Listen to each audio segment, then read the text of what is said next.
দৃশ্যাংশ দেখুৱাইছোঁ আমি যি মেঘালয়ৰ বাহন সেই বাহনসমূহক অসমত প্ৰৱেশ কৰিব দিয়া নাই আৰু স্পষ্ট ভাষাৰে কৈছে যে উভতি যাওক। আমি দৃশ্যাংশ দেখুৱাইছোঁ।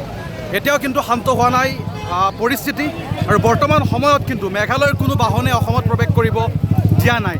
যি খাচী ছাত্ৰ সন্থাৰ কালি যি হিংসাত্মক প্ৰতিবাদ বুলি ক'ব লাগিব আৰু সেই হিংসাত্মক প্ৰতিবাদৰ ফলতেই যি বাহনসমূহত বৰ্বৰভাৱে আক্ৰমণ কৰিছে, বাহনসমূহ মই দেখুৱাইছোঁ। এইখন বাহনত কেনেধৰণে ইয়াত দৃশ্যাংশ দেখুৱাইছোঁ। এইখন বাহনত কিদৰে আক্ৰমণ কৰিছে আপোনালোকে চাওক।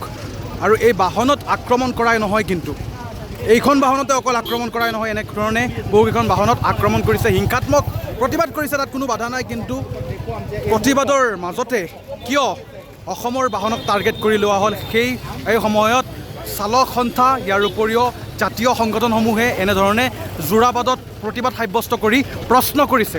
আৰু মেঘালয়ৰ যি চৰকাৰ, এই মেঘালয় চৰকাৰক এক প্ৰকাৰে তীব্ৰ ভাষাৰে সমালোচনা কৰিছে। মেঘালয় আৰক্ষীক সমালোচনা কৰিছে যে আৰক্ষী উপস্থিত থকা স্বত্তেও কিন্তু আৰক্ষীয়ে কিন্তু নৰম স্থিতি গ্ৰহণ কৰিছে আৰু নৰম স্থিতি গ্ৰহণ কৰি কোনো ধৰণৰ আচলতে নিৰাপত্তা ব্যৱস্থাৰ নিৰাপত্তা দিয়া নাই বাহনসমূহক, অসমৰ চালকসকলক।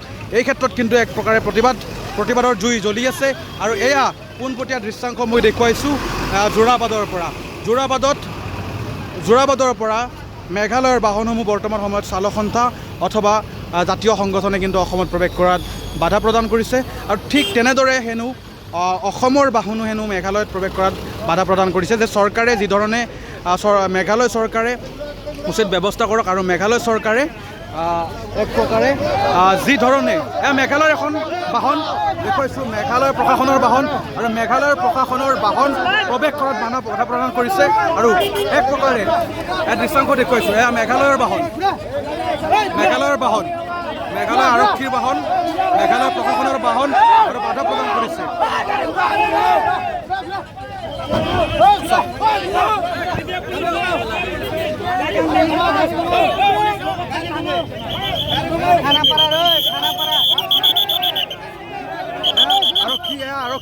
অসম আৰক্ষীও এই মুহূৰ্তত উপস্থিত হৈছে আৰু মেঘালয় আৰক্ষীৰ বাহনক প্ৰতিবাদকাৰীয়ে বাধা প্ৰদান কৰিছে। আৰু এয়া দৃশ্যাংশ দেখুৱাইছোঁ।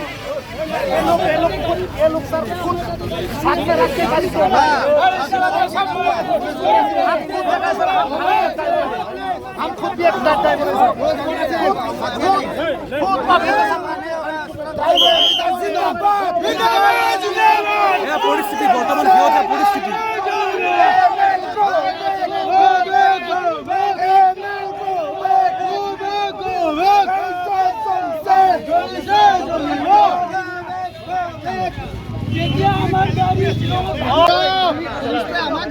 আৰু এখন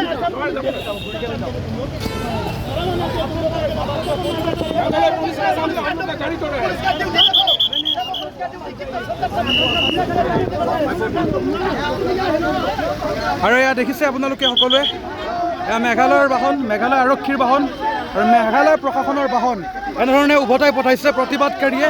আৰু আৰক্ষীয়ে, অসম আৰক্ষীয়ে তাক কিন্তু নিৰাপত্তা দিছে আৰু প্ৰতিবাদকাৰীয়ে স্পষ্ট ভাষাৰে উভতাই পঠাইছে।